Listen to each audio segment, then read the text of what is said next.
Մեր իշխանությունը ասում է, որ մենք չենք կարող ունենանք բանակ, որը կարող է պաշտպանվի,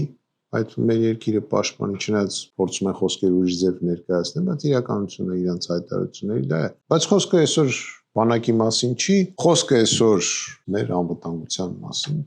եւ այդ անվտանգության մի հարցին է վերաբերվում պարենային անվտանգության։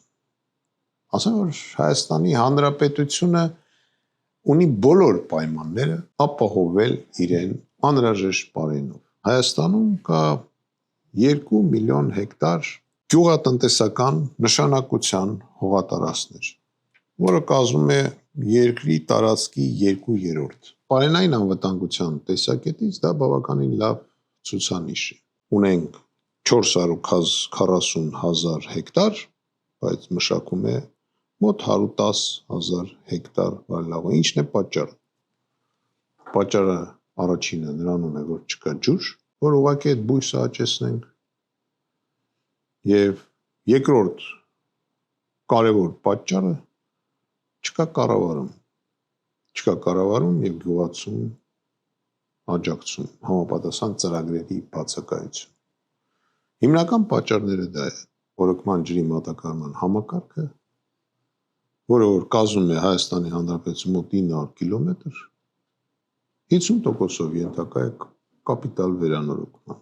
Կառավարությունը ունի ծրագիր համապատասխան, որ այդ ջրերը հասցնի այդ հողերը։ Դրա համար էլ մենք չենք կարողանում այդ հողերը մշակել։ Տարածաշրջանում այսօր նկատվում է իրոք ջրի պակաս։ Մենք գիտենք, որ Ադրբեջանում այդ ջուրը բավականին սակավ է։ Հիմնական պատճառը, որ Ադրբեջանին այդպես օդի պես պետք է եղել Արցախի հողերը, հիմնական պատճառը հավատացեք եղել է ջուրը։ Դաշտային Ղարաբաղ ջրի մասով սնվում էր լիովին Լեռնային Ղարաբաղից։ Եվ պարզ էր, որ երբ որ Լեռնային Ղարաբաղի Հանրապետությունը կամ ոնց որ մենք ենք ասում Արցախը դուրս եկավ փաստացի Ադրբեջանի տարածքից, այդ ստացվեց, որ Դաշտային Ղարաբաղը մնաց առանց ջրի։ Եվ մենք հիշում ենք այն հայտարարությունները, որ իրենք ասում էին, որ ջուր չլինելու պատճառով այնտեղ ամեն ինչ չորանում է եւ այլ։ Բացի դրանից ջուր չկա եւ Բաքվում։ Ժամով են տալի ջուրը։ Նավթով հարուստ երկիրը այսօր չունի ջուր։ Դա է պատճառը, որ իրենք ներխուժել են Սև լճի ուղղությամբ, Ջերմուկի ուղղությամբ։ Դա է պատճառը, որ իրենք ներխուժում են Սևանի ուղղությամբ։ Հարցը հայ ժողովրդի ձեռից ջուրը վերցնելն է։ Բայց այսօր այդ ջուրը մերն է եւ մենք դա չենք օգտագործում։ Ջուրը չի հարսում գյուղացում, գյուղացին չի աշխատում։ Հարկերը չի կարող մուծի, որտեվ ոչինչ չի կարողանում իր հողի վրա աճեցնի։ Ինչի է դա առաջանում։ Առաջանում է այն պատճառով, որ ցանկացած վարկային ծրագիր եւ գրանտեր կոչեցյալը, որ նույնիսկ ստանում ենք արտասահմանից, առաջինը չի կառավարվում, ճիշտ։ Երկրորդը վարկը միջև հասնելը գյուղացուն, կոնկրետ այն մարդուն, որին պետք է այդ վարկը, արդեն մի քանի կազմակերպություն մեջից փողերը տանում են։ Չհաշված այն մասնավորին, որ կարող է մի մասն էլ իր գրպանը դնի, որը որ ստորագրում է։ Բայց այդ դնենք այն կողմ, այդ կոռուպցիան դնենք այն կողմ։ Կառավարությունը գումարը տալիս է բանկին, բանկը այդ տոկոսի վրա մի քանի անգամ ավել տոկոս է առաջացնում եւ հատկացնում է գյուղացուն։ Գյուղացին էլ շատ դեպքերում տակ է տալի, չի կարողանում բանկի վարկը տա եւ ի վերջո ստիպված կամ սնանկանում է, կամ է հողը վաճառում է, որը գնա բանկի փողերը փակի։ Հայաստանում գոյություն ունեցող բանկերի 90%-ը ոչ մի հայ սեփականատեր մեջը չկա։ Մենք ինչ-որ բամբասանքներ ենք լսում, որ այս ինչ ղեկավարն է մեջը,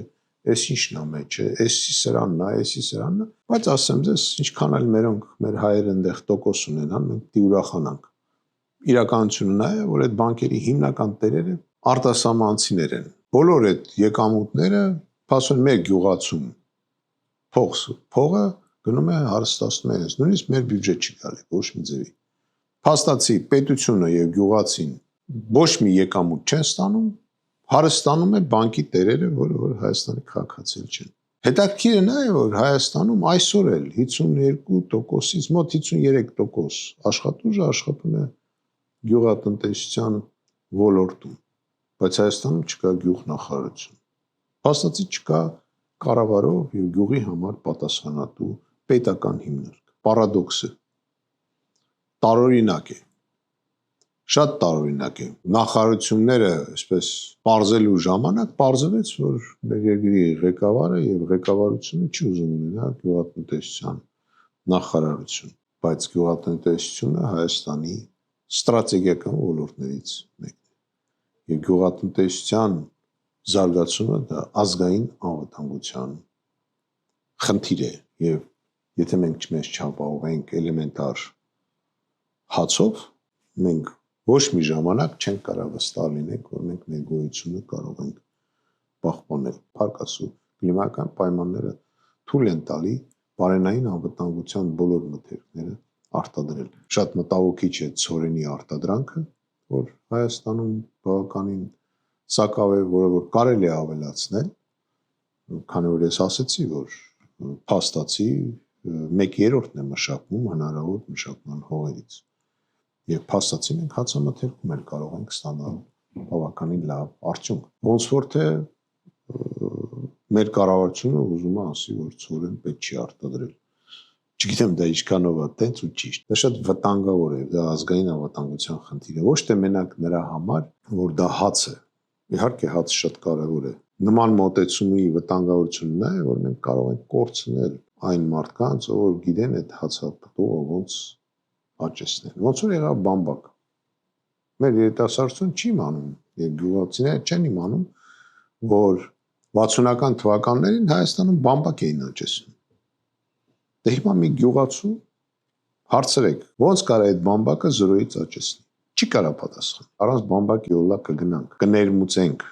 գուցե դա պետք չի աճեցնել, բայց առանց ցորենի չենք կարա։ Բարենային անվտանգությանը վերաբերող շատ մթերքներ մենք չենք կարա չունենանք եւ չենք կարա հրաժարվենք դա աճեցնենք, նույնիսկ եթե դա ինչ-որ փոքր քանակ է, դա շատ կարեւոր է։ Ասեք մյուս երկրորդ մասին գյուղատնտեսությանը վերաբերող, սանով մենք ավարտենք, մենք պայքարել ենք, քանի որ ազգեր, որոնք ընկնում են ճակատամարտում, նորից բարձրանում են, բայց ազգեր, որոնք